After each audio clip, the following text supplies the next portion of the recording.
Hello, my sober lovelies. Before we dive in, I'm really excited to announce my group coaching program for women is live, and you can join now. So excited for this because let's be real here. Quitting drinking isn't just about saying no to the glass of wine or booze. It's about what comes after. All the fear, the boredom, the late night anxiety, and the stories you've been telling yourself for years. And that's where my Rewired Sober group coaching program for women comes in. It's only $247. I'm being totally transparent on the price. It's for 3 months, and you'll learn how to shift your mindset, build habits that actually stick, and question the core beliefs that have been keeping you stuck, and find healthier ways to deal with that loneliness and that now what feeling. The best part is you don't have to do it alone. We'll have live group coaching sessions weekly, and there'll be a bunch of women walking through it with you. It's not another cookie cutter sobriety program for mommy vloggers. It's neuroscience meets real life, and it's designed for women to help you not just stay sober, but actually feel good living sober. You can join anytime, and I'd love to see you on the inside. So start today, get instant access. The link's in the show notes.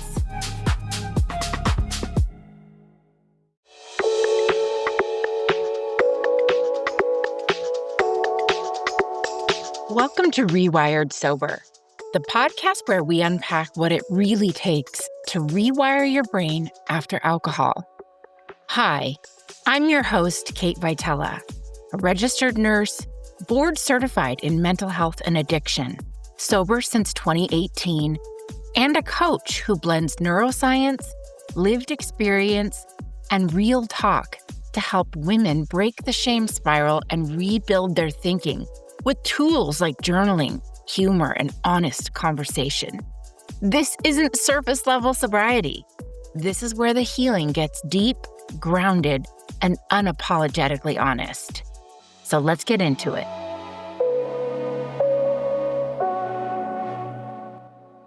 Welcome back to another episode of Rewired Sober, the podcast where we untangle the thoughts, patterns, and stories that keep us drinking so we can retrain our brain, reclaim our power, and recover without shame. So today I'm going to walk you through something that I put together. I kind of named it Kate's 8 after some thought and some introspection on really the practices I use with clients to help them, quote, rewire their brain after alcohol. And so if we're looking at 8 things, Kate's 8, this episode will be the first 4, and then I'll do a second episode. We'll unpack the second 4 because I want to go fairly deep into each topic, and I have a journal prompt for you at the end of each one. So if you wanted to, you could kind of treat this like a class. As I promised in previous episodes, I really want this podcast to provide information, not just inspiration, and to be educational and, help you ask yourself the right questions about what's going on in your brain as you're recovering. Because, as we know when we talk about sobriety is not just about removing the alcohol. It's about reprogramming the thoughts, the behaviors, and the emotional reflexes that told us we had to drink in the first place. And thanks to the science of neuroplasticity, we know that change is not only possible, it's inevitable. Change is inevitable in the brain when we apply the right tools over time. So I wanted to dive into what those tools are and what that actually looks like. This is not an infomercial for coaching, but it is the way I can unpack this from a coach's perspective and maybe kind of explain this a little better. So number 1, what we're doing in recovery is we're interrupting old loops. You've heard that saying, neurons that fire together wire together. And that's sort of the basic principles of neuroplasticity. So if your go-to thought loop was you're under stress, you feel shame, you turn to wine for relief, and then you go to the regret phase, your brain gets sort of automated on that path. And it's efficient, right? It knows the way to go, but it's destructive. So, some of the things we do in coaching is we intercept that loop at the thought level, and that's called cognitive restructuring. So, you might say to yourself, like, I'm broken, or I can't relax without drinking. And we don't just affirm our way out of that. We analyze the origin of that thought and we identify the distortion, like we're catastrophizing or we're turning to all or nothing thinking. And then we create a more accurate replacement thought, right? We're interrupting old loops. Um, One client said to me, I always screw everything up. Like I always mess everything up. And we trace that to an old childhood narrative that she internalized. And we sort of reframed it to, I've made mistakes, I'm human, but I'm learning how to take responsibility and respond differently now. And every time she practiced that thought, her brain actually formed a new neural pathway, one built more on self respect and less on shaming herself or self condemnation. Another example is, you feel anxious after work. Your old thought loop was, I need wine to take that edge off.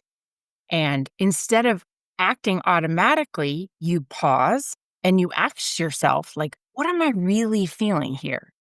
Am I feeling stress or loneliness?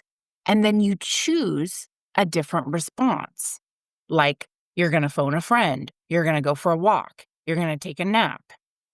And this matters because every time you interrupt the automatic pattern, even once, you weaken the neural pathway that connects stress to drinking.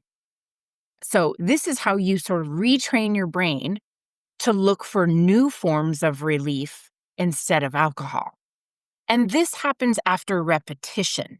It's not that one conversation or one time of cognitively restructuring a thought, you're going to be magically, cured and you're going to change how you think. But when you repeatedly reframe, then you start to weaken the old neural pathways and strengthen new ones, connecting your thoughts to different outcomes. So, a journal prompt here could be, what is one thought or behavior loop that I catch myself repeating that no longer serves me? And what might be a more helpful replacement thought? So, you can journal on that in terms of how you could be interrupting old loops. Number 2 in Kate's 8 is verbal processing, and I talk about this a lot, and some people think that means just saying things out loud. But essentially, it's verbal processing that helps build metacognition. So, verbal processing, especially in a regulated, non-judgmental space, it's actually proven to light up the prefrontal cortex, which is the seat in our brain of insight and foresight and self control. So, what we're doing here is building metacognition. And what that means is the ability to think about our thinking. So, verbal processing, saying things out loud in a safe space, allows us to think about what we're thinking about. Um, So this practice sort of draws on insight from both motivational interviewing and cognitive behavioral therapy, all helping clients sort of become conscious of your unconscious drivers. I used to listen to Tommy Rosen talk about increased levels of consciousness and sobriety, and I really didn't know what he was talking about. But yet, here I am talking about verbal processing. And then I kind of made the connection that this is helping build increased levels of consciousness. Saying things out loud over time in safe spaces helps you think about your own thinking. often described like higher order function of consciousness, right? Because it's not just noticing your thoughts, it's evaluating them. It's deciding whether your thoughts align with your values. And then you make an intentional choice. And in this way, metacognition, it's not only a mental tool, but it's a sign of increased levels of consciousness. And why does this matter? Because addiction thrives in a mindlessness, in a space of mindlessness. It feeds off of repetition without reflection, reaction without awareness, and getting to relief without resolution. So when your brain's in survival mode, you're not thinking critically. You're just trying to escape. And that's where alcohol slides in, right? It's quick, it's accessible, it's an exit ramp, it's a quick escape. But every time you choose to pause and question and name what's happening inside, you break that cycle. We move from compulsion to increased levels of consciousness. So that loop that says drink, regret, repeat, metacognition inserts a bit of pause here. Because you can think about what you're thinking about. One client came into me saying, I don't even know why I get so pissed at my husband. I just like explode. I exploded when he came in the door. And we unpacked it verbally, verbal processing. And then she realized that this was because she was afraid of being dismissed. So her fear triggered her protective anger response in clinical speak.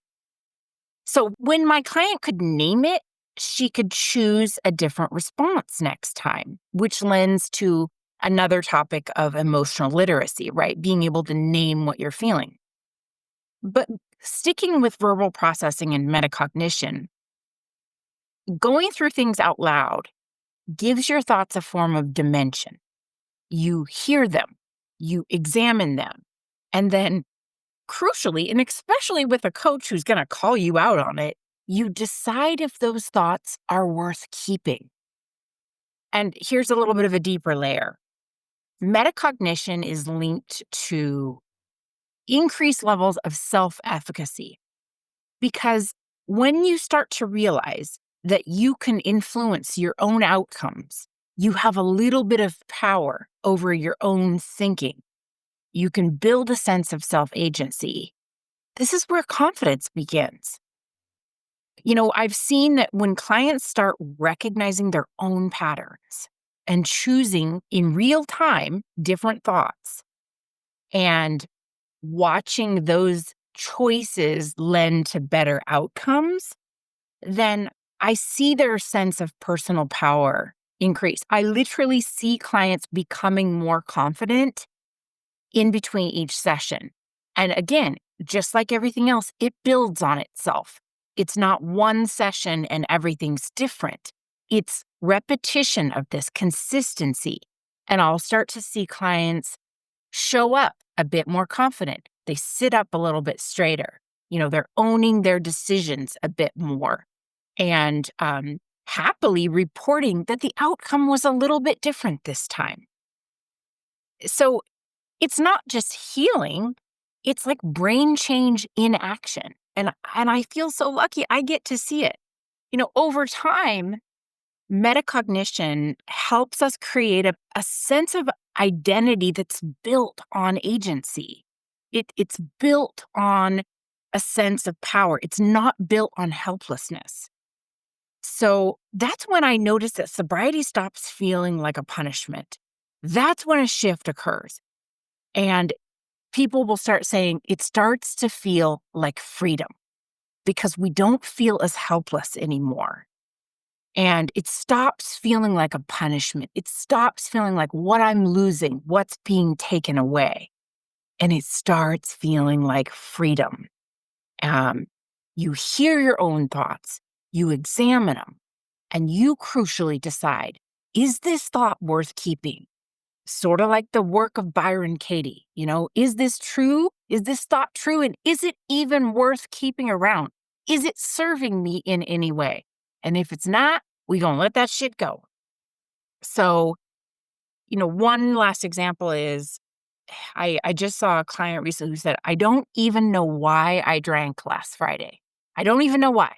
And when we unpacked it, she realized she felt sort of left out, excluded at work, this event she was at, a softball game, and she kind of wanted to blend in. And this doesn't seem like a big deal, but when you identify the real trigger behind the drinking, it stops feeling so mysterious, or inevitable, like it's doomed to happen. Now, that's an iteration of the story, right? I changed some things because I want to protect people's, confidentiality. But this is the type of story I hear over and over. It's like, what I was really feeling was this. And then it takes this like mystery out of it. Like you stop feeling like a robot, like you were sucked into this vortex. You gain some clarity. So you're at a work event, you're at a wedding, you're at a funeral. It doesn't feel like this mysterious force over you. Because with clarity comes the power to plan ahead, to prepare, and to respond differently next time. So I would say a journal prompt around verbal processing and metacognition could be, what's something I've said out loud? Maybe I've said it out loud lately that surprised me. When you say things out loud, sometimes they're surprising. So what's something you've said and what did it reveal about the way that I think? And how might I want to think differently? I imagine that some powerful stuff comes out of that. So number 3, in terms of rewiring sober, is I've noticed in the work that I do with clients and what I'll hear many, many people talk about is moving from a state of reaction, constantly reacting, to reflection. And this can be explained sort of like this. The limbic system is that part of our brain that's wired for survival, right? It doesn't care about goals. It's just wired for safety. Even if that safety is destructive, like in a bottle of wine. And when we get sober, it forces us to interrupt that emotional reactivity. And that can feel really threatening at first, really new and scary. Like our primal instinct, we can feel threatened. So when we work through it, we transition from limbic-driven impulsivity, from, coming straight from the limbic portion of the brain, to more executive functioning. And that's where you start to respond instead of react.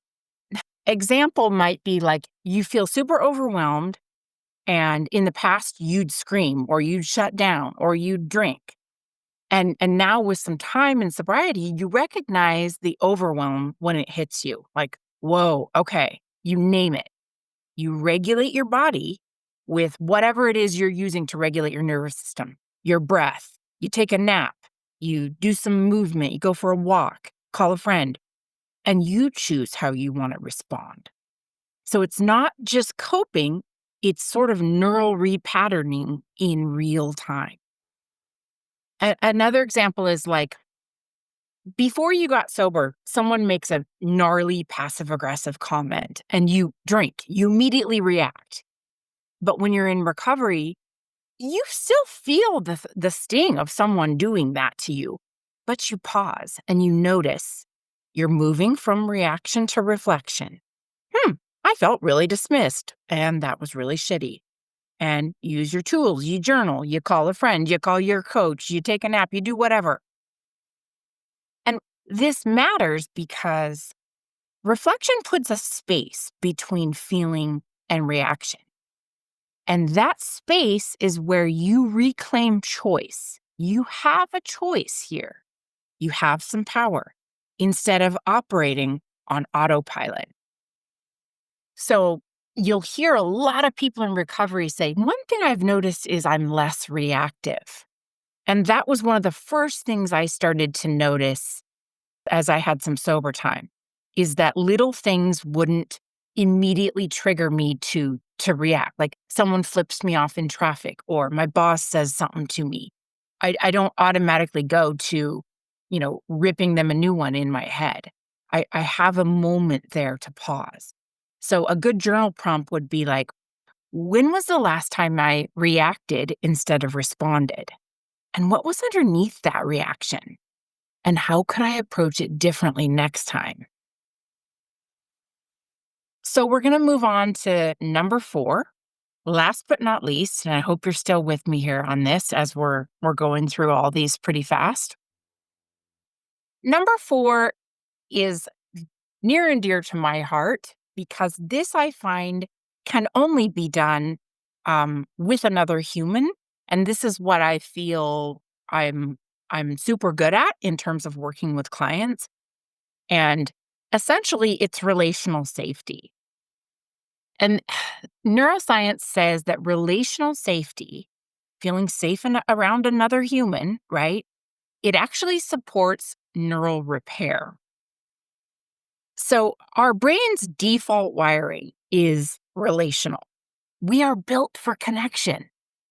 But if your early experiences with relationships were filled with criticism, or they were unpredictable or negligent, your nervous system may associate connection with danger. I see this often with women. If our previous experiences, being in groups of other women or being in relation to other women, if it was competitive, if it was petty, if it was passive aggressive, then they have a really hard time um, relaxing in front of another woman. And I often recommend that women join all women's groups just for this element of beginning to build a sense of relational safety.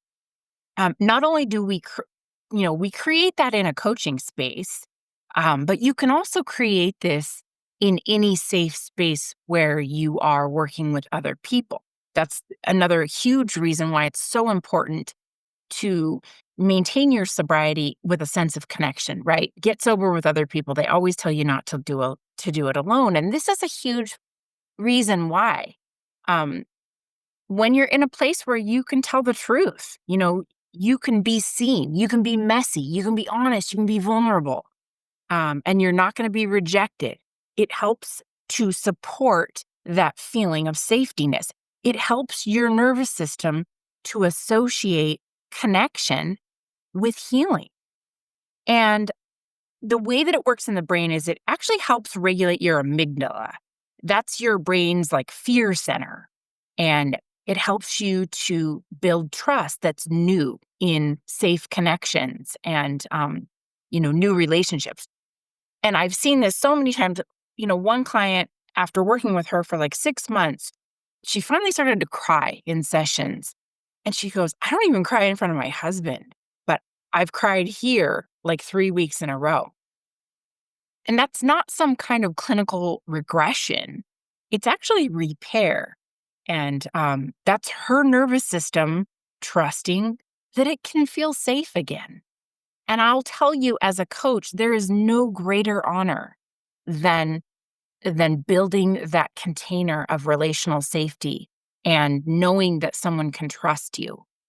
I often say when I coach with other women, imagine that there's a bubble between your device and mine, and that is our safe place. In this bubble, everything is confidential, everything is safe, you know, and there's nothing wrong that you could say. There's no wrong answers here. And over time, I start to see people's shoulders relax a little bit, and they'll be a little more honest. And that's when we can get into some of the deeper work. But when I look at this from a big picture, it's actually contributing to how we are rewiring our brains to sobriety. And the brain cannot heal in isolation. It heals through safe, attuned connection.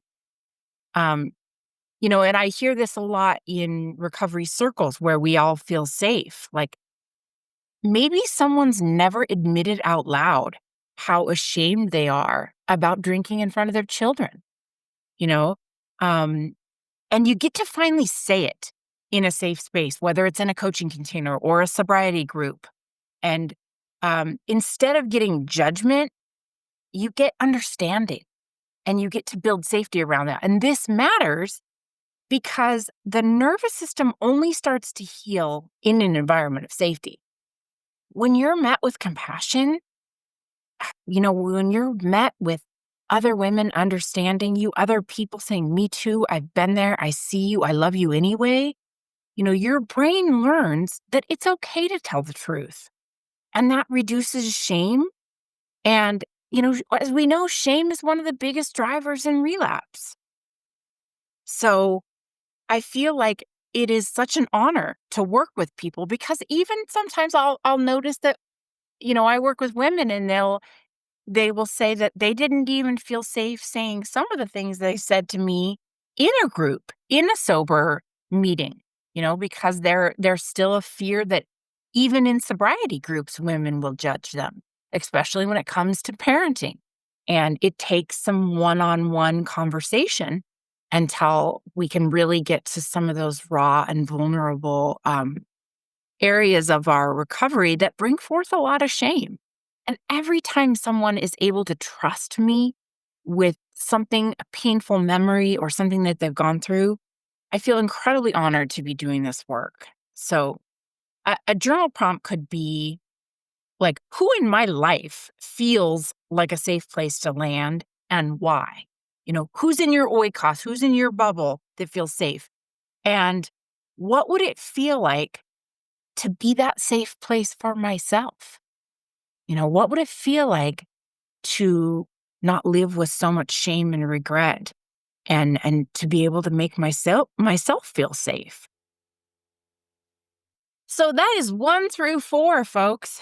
As a recap, these are some of what I call Kate's 8 in ways that we are able to rewire in sobriety. Number 1, I said, was interrupting old loops, old looping thoughts. Number 2 was we verbally process and helping to build metacognition. So we say things out loud and we are able to think about our thinking, make better decisions. Number 3, we move from reaction to reflection. Love this. And then number 4, we just went through, which was, the relational safety. I'm going to record another episode after this on the next 4, but I'm hoping that this was helpful for you in examining the true ways that we actually do rewire our brain in recovery.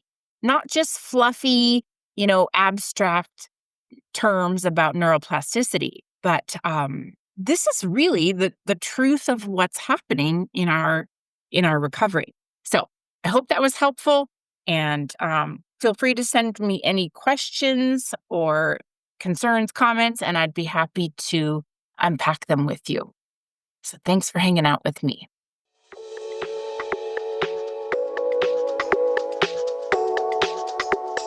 Thanks for tuning in to Rewired Sober. You can find me on my Instagram at Rewired Sober, where there are links to catch up with me and all the things I'm working on in my coaching business, or the link tree to my business directly will be in the show notes. I so appreciate you joining me on this journey, and I welcome any feedback or any topics you want to hear about, things that you're struggling with or interested in. I love you all so very much, and I'm just so enjoying doing this with you.